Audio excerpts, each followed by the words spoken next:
In the land of Moab, on the eastern side of the Jordan River, the people of Israel had come to the end of their long journey through the wilderness. They had been wandering for 40 years.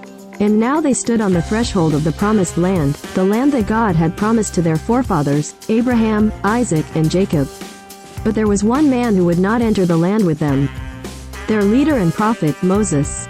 Moses had been a faithful servant of God and a wise leader of the Israelites for many years. He had led them out of slavery in Egypt, through the trials and tribulations of the desert, and now he was about to pass on his leadership to the next generation. God had told Moses that he would not be allowed to enter the promised land because of an incident that had occurred earlier in their journey. When the people were thirsty and grumbled against Moses, God had instructed him to speak to a rock, and water would flow from it. Instead, Moses struck the rock in anger, and for this disobedience, he would not be allowed to enter the land. However, God assured Moses that he would be able to see the land from a distance. Moses knew that his time on earth was drawing to a close, and he wanted to ensure that the people of Israel were prepared for the challenges that lay ahead. So he called together all the leaders and elders of the people to give them a final address. In his speech, Moses recounted the history of the Israelites, from their time in Egypt to their journey through the wilderness. He reminded them of God's faithfulness and the importance of following his commandments. Moses stressed the significance of loving and obeying God with all their hearts, for this was the key to their success in the land they were about to possess. Moses also warned the people of the consequences of turning away from God and worshiping other gods. He knew that in the land of Canaan, they would encounter many foreign nations with different customs and religions. He urged them to remain faithful to the one true God and not to compromise their beliefs.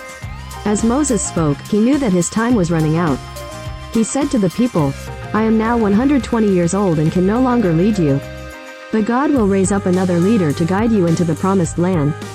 Listen to him and follow his instructions as you have followed mine." Moses then recited a song that he had composed, which would serve as a witness against the Israelites if they turned away from God in the future. The song emphasized God's faithfulness and warned of the consequences of forsaking him. After his speech, Moses climbed Mount Nebo, which overlooked the land of Canaan. God showed him the entire land, from the northern region of Gilead to the southern area of Zor. Moses saw the Jordan River, the Dead Sea, and the fertile plains that stretched before him. It was a land flowing with milk and honey, just as God had promised. Moses gazed at the land with a heavy heart, knowing that he would never enter it. He had fulfilled his role as the leader of the Israelites, and now it was time for a new chapter in their history. Moses eventually passed away on that mountain, in the land of Moab, just as God had told him. The Bible tells us that God himself buried Moses in a valley in the land of Moab. But no one knows the exact location of his grave.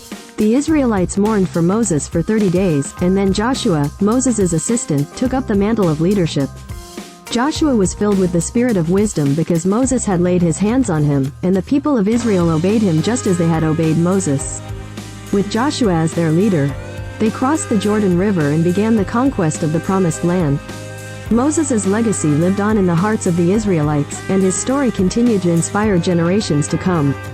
The book of Deuteronomy, which contains his final speeches and the law given to Israel, served as a guide for the people as they settled in their new homeland. The death of Moses marked the end of an era, but it was also the beginning of a new chapter in the history of God's chosen people. Though he did not enter the promised land himself, Moses had led the Israelites to the doorstep of their inheritance, and his faith and obedience had paved the way for their future. Moses' story is one of faith, leadership, and unwavering commitment to God's plan. His example reminds us of the importance of trusting in God's promises and following his guidance, even when we may not fully understand his ways. Moses may not have seen the promised land with his own eyes, but his legacy and the legacy of the Israelites would endure for generations to come. Moses' final messages before his death. Moses delivered a series of messages to the Israelites, encapsulating their history and God's laws. These messages are recorded in the book of Deuteronomy, which serves as a farewell address to the people he had led for so long. Moses reiterated the importance of obeying God's commandments, reminding the Israelites of their covenant with the Lord. He urged them to love the Lord with all their heart, soul, and strength. He also warned them of the consequences of disobedience, emphasizing the need for faithful adherence to God's laws. Moses' blessing. Moses continued to bless the 12 tribes of Israel, speaking prophetically about their destinies. His words were not only a blessing but also a recognition of the unique roles each tribe would play in the life of the nation. The people listened with reverence as they received these blessings, acknowledging the profound connection between their leader and their God. The death of Moses. As Moses approached the end of his life, he climbed Mount Nebo, overlooking the Promised Land. It was from this vantage point that he beheld the beauty of the land flowing with milk and honey, the land he had longed to enter but would never set foot upon. The Bible describes this moment in Deuteronomy chapter 34 verses 4-5, "And the Lord said to him, This is the land of which I swore to Abraham, to Isaac, and to Jacob.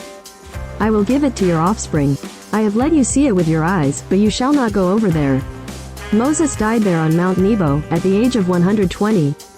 But the Bible tells us that his vigor had not waned, and his eyesight remained strong. His death was a moment of deep sorrow for the Israelites, who mourned him for 30 days. The people knew that they had lost a unique leader and prophet, who had brought them out of bondage, guided them through the wilderness, and delivered God's laws. The legacy of Moses. Moses's legacy endured long after his death. He had given the Israelites the foundation of their faith and identity. His life was a testimony to God's faithfulness and a model of humble obedience. The books of the Torah, the first 5 books of the Bible, are attributed to him and contain the core of Jewish law and teaching. Moses had demonstrated that leadership was not about power or personal glory but about service, obedience to God, and love for one's people. Please subscribe my YouTube channel. I hope you like this video. Thank you.